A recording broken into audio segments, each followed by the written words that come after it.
దేవుని చిత్తం తెలుసుకోవాలంటే ఎక్కువగా బైబిల్ గ్రంథాన్ని చదవాలి.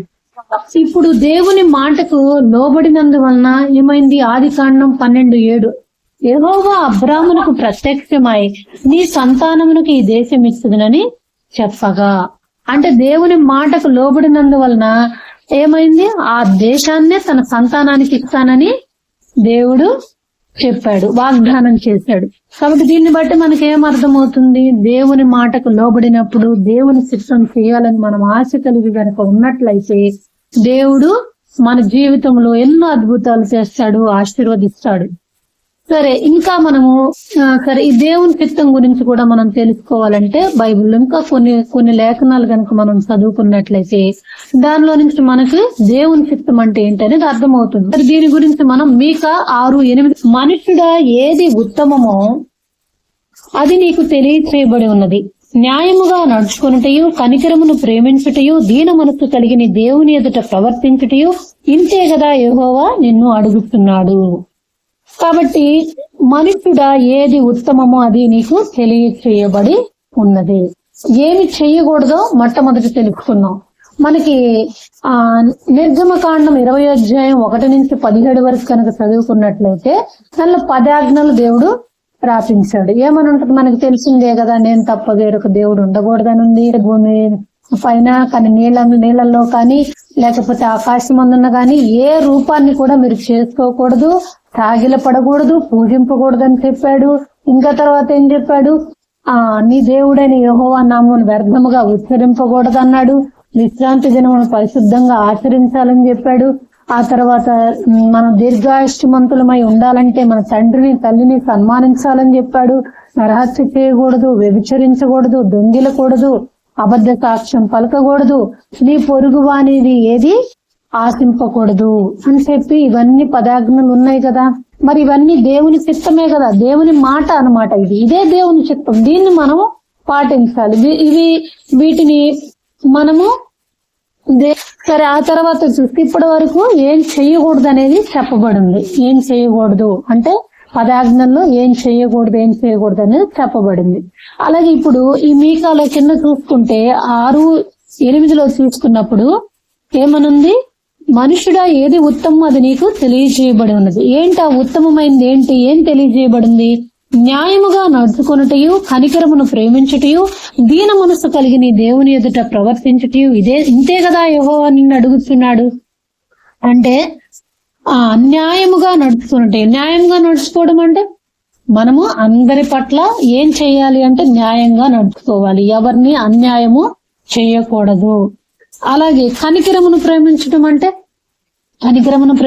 అంటే కష్టాల్లో శ్రమల్లో ఉన్న వారి పట్ల మనం కనికరము కలిగి ఉండాలి. అలాగే పాపములో జీవించే వారి పట్ల కూడా మనము కనికరమును కలిగి ఉండాలి. ఇప్పుడు మనము కొంతమంది పాపంలో జీవించుతున్న వాళ్ళని చూసినప్పుడు ఎంత మాత్రం వాళ్ళ మీద మనకి ఒకలాంటి ఆలోచన, ఒక తక్కువ ఆలోచన ఎన్నడూ మనం కలిగి ఉండకూడదు. ఎందుకంటే దేవుడు పాపాన్ని ద్వేషించాడు, పాపిని ప్రేమించాడు. కాబట్టి మనం ఏం చేయాలి? పాపములో జీవించుతున్న వారి మీద కనికరము కలిగి ఉండాలా. కనికరము అదే కదా, కనికరమును ప్రేమించటం అంటే ఏంటి? కనికరము చూపించాలి. శ్రమల్లో ఉన్న వాళ్ళ పట్లే కదా కనికరం చూపించేది, పాపములో జీవించుచున్న వారి మీద కూడా మనము కనికరము చూపించాలి. వారి గురించి మనము ప్రార్థన చేయాలి. అది అంతేకాకుండా దీన మనసు కలిగి నీ దేవుని ఎదుట ప్రవర్తించుటయు అంటే దేవుని ఎదుట మనం ఎలా ఉండాలంట? దేవుని ఎదుట దీన మనస్కులమై ఉండాలి. దేవునికి విరిగి నలిగిన మనసు దేవునికి ఇష్టమైన బలియాగము. కాబట్టి మనము దీన మనసు కలిగిన వారమై ఉండాలి. ఎలా? మనకి సంతోషం కలిగినప్పుడు, మనకి దేవుడు మన పట్ల చేసిన మేలుల విషయమై మనము దేవుని ఎదుట ఎంతగానో ఆయనకి కృతజ్ఞత తెలిపే వాళ్ళముగా ఉండాలి. తండ్రి, నేను ఎంత మాత్రము ఈ యొక్క నువ్వు చూపించే కృపకు ఎటువంటి యోగ్యత నాకు లేదు. యోగ్యత లేకపోయినప్పటికీ నీవు నా పట్ల కృప చూపిస్తున్నావు తండ్రి, అందుని బట్టి నీకు వందనములు అని చెప్పి దేవునికి మనం కృతజ్ఞత కలిగిన వారమై దీన మనసుతో చెప్పే వాళ్ళంగా ఉండాలి. అలాగే శ్రమలు, దుఃఖము, కష్టాలు ఇవన్నీ వచ్చినప్పుడు కూడా మనం ఏమని చెప్పాలి? తండ్రి, నా జీవితంలో నీవు అనుమతించినటువంటి ఈ శ్రమల కొరకై నీకు వందనాలు. ఎందుకంటే నీవు ఈ శ్రమలు రప్పించిన నన్ను ఇదిగో ఒక శిల్పము మంచి శిల్పంగా మార్చబడాలంటే అది చెక్కబడాలి. అది చెక్కుకుంటూ వెళ్తారు, ఎన్నో చోట్ల చెక్కి చెక్కి చెక్కి మంచి శిల్పంగా తయారు చేస్తారు. అలాగే అనేక శ్రమలు నా జీవితంలో నీవు అనుమతించి నన్ను చక్కగా చెక్కి మంచిగా ఒక పరిశుద్ధుడిగా నన్ను మార్చడానికి నువ్వు ప్రయత్నిస్తున్నావు. కాబట్టి అందుని బట్టి నీకు వందనాలని చెప్పి దీన మనస్కులమై ఆయన పాదాల దగ్గర మనం ఉండాలి. కాబట్టి ఇక్కడ మేకాలో మనం చదువుకున్నట్లుగా ఏమనుంది? దేవుని చిత్తం గురించి తెలుసుకోవాలంటే మనం ఏమి చేయకూడదో చెప్పబడింది. అది దేవుని చిత్తము. 10 ఆజ్ఞలు ఇవన్నీ రాయబడి ఉన్నాయి కదా, ఏం చేయకూడదు అనేది చెప్పబడింది. మరి ఏం చెయ్యాలనేది కూడా ఇక్కడ చెప్పబడింది. అది మనం ఇప్పుడు తెలుసుకున్నాం కదా. ఏంటి? న్యాయంగా నడుచుకోవాలి, కనికరమును ప్రేమించాలి, అలాగే దీన మనస్సు కలిగి మన దేవుని ఎదుట ప్రవర్తించే వాళ్ళముగా ఉండాలి. ఈ మూడు చదువుకున్నప్పుడు ఇది దేవుని చిత్తం అని మనకు అర్థమవుతుంది. మనం దేవుని చిత్తం ఏంటి, అసలు దేవుని చిత్తం అంటే ఎలాగుంటుందని మదన పడాల్సిన అవసరం లేదు. చక్కగా ఇప్పుడు ఈ 3 మనం చదువుకున్నప్పుడు ఇది దేవుని చిత్తం అని అర్థమవుతుంది కదా. వీటిని మనం గనక ఫాలో అయినట్లయితే దేవుని చిత్తం నెరవేర్చినట్లే కదా. కాబట్టి మనం లేఖనాలు చదువుతున్నప్పుడు దేవుని ఆలోచన ఏంటి అనేది మనకి బాగా అర్థమవుతుంది. దేవుని ఆలోచన ప్రకారం మనం జీవించడానికి సిద్ధపడతాం. కాబట్టి మనం ఏం చేయాలి? మనము సమయం ఉన్నప్పుడల్లా బైబిల్ గ్రంథాన్ని చదువుకునే వారిగా ఉండాలి. అప్పుడు బైబిల్ గ్రంథంలో నుంచి దేవుడు మనతో మాట్లాడతాడు. ఆయన చిత్తం ఏంటి, ఆయన ఆలోచన ఏంటనేది మనకి తెలుస్తుంది. ఒక కష్టం వస్తుంది, ఒక శ్రమ వస్తుంది. అప్పుడు ఇప్పుడు ఇదిగో లేకపోతే ఇదిగో నేను ఇక్కడ పలానా ఊరికి వెళ్ళాలి, వెళ్ళొచ్చా వెళ్ళకూడదా, లేకపోతే పలానా కోర్స్ చేయాలి, చెయ్యొచ్చా చేయకూడదా, ఒక ఇల్లు కొనాలి, కొనొచ్చా కొనకూడదా, వీటన్నిటి విషయంలో మనం దేవుని చిత్తం అర్థం కాక బాధపడాల్సిన అవసరం లేదు. మనం కనుక ఈ లేఖన భాగాలను కనుక ప్రతిరోజు చదువుతున్నట్లయితే ఆయన ఆలోచన మనకు అర్థమవుతుంది. అర్థమైనప్పుడు ఆయన చిత్తం ఏంటనేది, ఆయన ఆలోచన ప్రకారం మనం జీవిస్తాం. అదే దేవుని చిత్తం. అలాగే లూకా సువార్త 9:23 కూడా మనం చూసుకున్నట్లయితే ఇక్కడేమనుంటుందంటే, ఎవడైనను నన్ను వెంబడింపగోరిన ఎడల తన్ను తాను ఉపేక్షించుకుని ప్రతి దినము తన సిలువను ఎత్తుకొని నన్ను వెంబడించవలను. అంటే మనము క్రీస్తు ప్రభువును వెంబడిస్తున్నప్పుడు మనకు ఎన్నో నిందలు, అవమానాలు, శ్రమలు వస్తాయి. ఎందుకు రావు? యేసు ప్రభువుని మనం వెంబడించేటప్పుడు శ్రమలు, దుఃఖము ఎంతో వస్తుంది. ఎందుకని? ఇప్పుడు ఈ లోక అధికారి ఎవరో తెలుసా? అపవాది అయిన సైతాను. మరి మనము యేసు ప్రభువును వెంబడించకుండా ఈ లోకంలో జీవిస్తున్నట్లయితే ఈ లోకాధికారి ఏం చేస్తాడు? మనకి కావాల్సినవన్నీ ఇస్తాడు. మనము మామూలుగా యేసు ప్రభు దగ్గరికి వస్తేనే ఇస్తాడని కాదు, మనం ఈ లోకంలో జీవిస్తున్నా కూడా అది ఇస్తాడు. కానీ చివరికి మన ఆత్మ తీసుకుంటాడు, నరకానికి వెళ్తుంది, దేవుని దగ్గరికి వెళ్ళదు. అయితే క్రీస్తు ప్రభువును వెంబడించేటప్పుడు ఏమవుతుందంటే, ఇది ఇరుకైన మార్గం. అంటే పరిశుద్ధంగా జీవించాలి, దేవుని కట్టడలను పాటించాలి, దేవునికి ఇష్టమైనటువంటి జీవితాన్ని జీవించాలి. అంటే ఇది కష్టంగా ఉంటుంది. ఇప్పుడు పాపం చేయటము, లోకంలో జీవించడం సులువైన మార్గం, కానీ క్రీస్తుని వెంబడించాలంటే కష్టం. అయితే మనం ఆ కష్టంలోనే మనం ఏం చేయాలి? ఈ నిందలు, అవమానాలు, శ్రమలు అనేటువంటి సిలువను మనం ఎత్తుకోవాలి. ఈ సిలువను మనం ఎత్తుకొని యేసుని వెంబడించాలి. ఇది దేవుని చిత్తం. ఈ రోజు మనము దేవుని చిత్తం అంటే ఏంటి అనే దాని గురించి తెలుసుకోవాలనుకుంటున్నాం.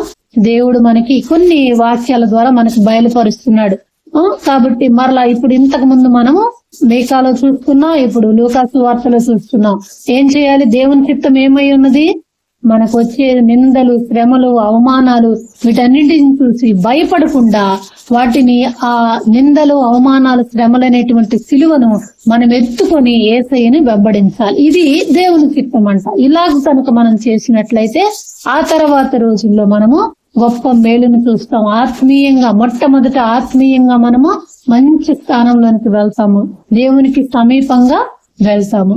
అలాగే రోమాపత్రిక 12:2 గనక మనం చూసినట్లయితే, మీరు ఈ లోక మర్యాదను అనుసరింపక ఉత్తమమును అనుకూలమును సంపూర్ణమైన దేవుని చిత్తమేదో పరీక్షించి తెలుసుకున్నట్లు మీ మనస్సు మారి నూతన మగుట వలన రూపాంతరం పొందిడి. ఇది కూడా దేవుని చిత్తమే.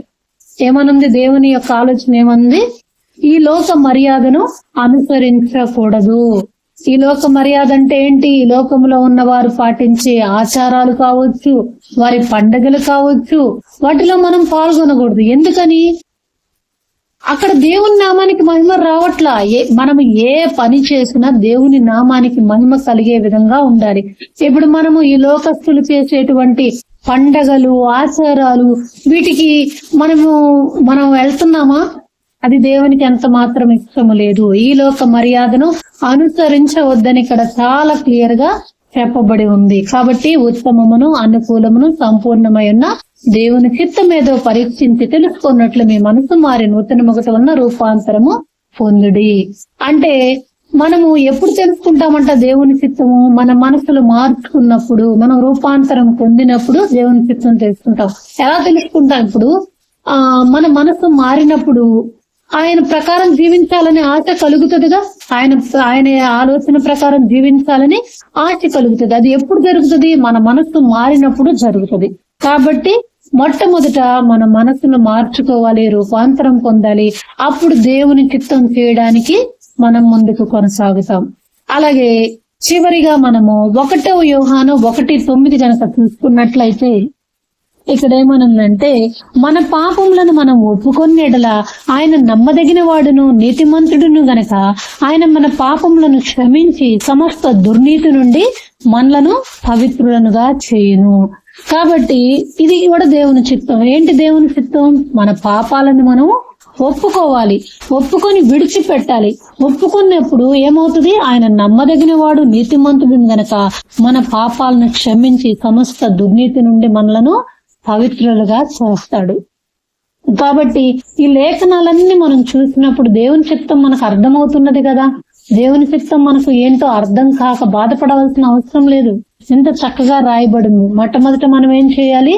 మనం జన్మ పాపాన్ని ఒప్పుకోవాలి.